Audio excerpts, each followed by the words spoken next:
Hello everyone, मेरा नाम अमरेंद्र कुमार लाल, प्रवक्ता भगवान आदिनाथ कॉलेज ऑफ एजुकेशन महारा ललितपुर। दोस्तों, आज हम बीएड फर्स्ट ईयर के द्वितीय प्रश्न पत्र शिक्षा में मनोवैज्ञानिक परिप्रेक्ष्य के अंतर्गत सीखने के स्तरों के बारे में अध्ययन करेंगे। दोस्तों, मनुष्य जीवन पर्यंत कुछ ना कुछ सीखता ही रहता है। वो किसी तथ्य, घटना, वस्तु इत्यादि की जानकारी प्राप्त करता है और आवश्यकता पड़ने पर अपने जीवन में प्रयोग करता है। सीखना तब तक सीखना नहीं माना जाता है कि जब तक व्यक्ति उसको अपने व्यवहार में ना लाए और आवश्यकता पड़ने पर उसका प्रयोग ना कर पाए, जो जानकारी उसने प्राप्त कर रखी है। सीखना वास्तव में एक मानसिक प्रक्रिया होती है जिसके कई स्तर होते हैं। सामान्यतः मनोवैज्ञानिकों ने सीखने के 3 स्तरों की बात की है। पहला स्तर बताया है मनोवैज्ञानिकों ने स्मृति स्तर का सीखना, दूसरा स्तर बताया है बोध स्तर का सीखना और तीसरा स्तर बताया है चिंतन स्तर का सीखना है। एक एक करके हम लोग इनके बारे में जानकारी प्राप्त करेंगे। तो पहला स्तर है स्मृति स्तर का सीखना। स्मृति स्तर का सीखना, जैसा इसका नाम है कि मेमोरी लेवल पर हम किसी चीज़ को सीखते हैं, अर्थात किसी वस्तु, घटना, तथ्य इत्यादि की जानकारी हम बिना सोचे समझे स्मृति लेवल पर अपनी ज्ञानेंद्रियों द्वारा प्राप्त कर लेते हैं। इसीलिए इसको विचारहीन सीखना भी कहते हैं। अक्सर जो छोटे बच्चे को किसी चीज़ को सीखते हैं वो इसी प्रकार के सीखने का प्रयोग करते हैं। इसकी कुछ उपक्रियाएं भी होती हैं, जिसमें पहली उपक्रिया होती है परसेप्शन अर्थात प्रत्यक्षीकरण। जब हम किसी तथ्य, घटना इत्यादि की जानकारी अपनी ज्ञानेंद्रियों द्वारा ग्रहण करते हैं तो उसको अपने मन में स्मृति चिन्हों के रूप में या प्रतिमा के रूप में संचित करते हैं। इसी को ग्रहण करना या प्रत्यक्षीकरण करना कहते हैं। दूसरी उपक्रिया होती है धारण करना, इंग्लिश में से कहते हैं रिटेन करना। हमने जो चीज़ अपने मन में स्मृति चिन्हों के रूप में संचित की है वो कितनी देर तक हम रख पा रहे हैं, इसी को धारण करना कहते हैं।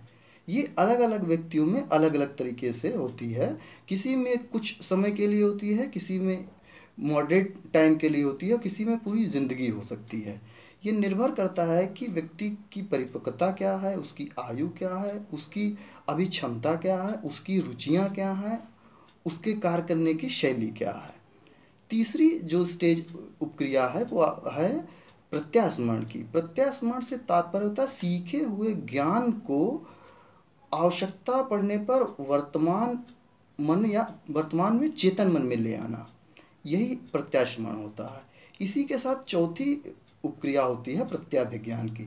ये भी लगभग प्रत्यास्मरण से ही मिलती जुलती क्रिया होती है, लेकिन इसमें अंतर केवल इतना होता है कि प्रत्याभिज्ञान में हम अपने मन में जो पूर्व में ज्ञान प्राप्त कर रखा है उसके स्मृति चिन्ह भी संचित होते हैं।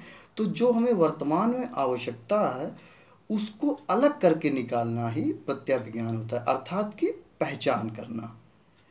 स्मृति का जो सीखने का जो दूसरा स्तर होता है वो होता है बोध स्तर का सीखना। बोध स्तर के सीखने के अंतर्गत, जैसा कि इसका नाम है कि हम किसी तथ्य, घटना इत्यादि की जानकारी सोच समझ कर प्राप्त करते हैं, अंडरस्टैंडिंग लेवल पर प्राप्त करते हैं। हम ऐसे ही नहीं बिना सोचे समझे किसी ज्ञान को प्राप्त करें, हम पहले बार उसके बारे में सोच विचार करते हैं तब उसको सीखते हैं।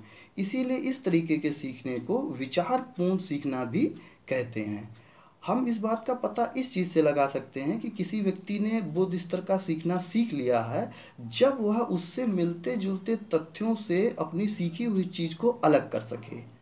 जैसे कि कोई बच्चा जब मान लीजिए एक बकरी है काले रंग की और काले रंग का कुत्ता है, जब वो छोटा रहता है तो वो स्मृति स्तर के सीखा हुआ रहता है, इसलिए दोनों चीज़ों में अंतर नहीं कर पाता। लेकिन जब वो दोनों चीज़ों में अंतर करना सीख जाएगा, क्योंकि दोनों ही समान तरीके से लग रहे हैं, तो हम ये मान लेंगे कि उसने बोध स्तर का सीखना सीख लिया है।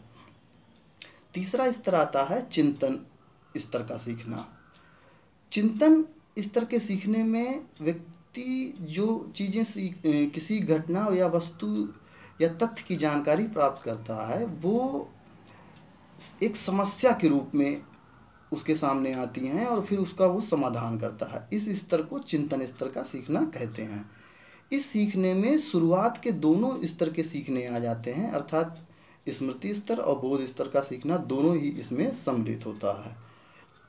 इसमें व्यक्ति के सामने कोई समस्या उत्पन्न होती है, वह उसके समाधान के कई उपायों पर विचार करता है, फिर किसी एक उपाय का चयन करता है और फिर उसकी सत्यता की जांच करता है।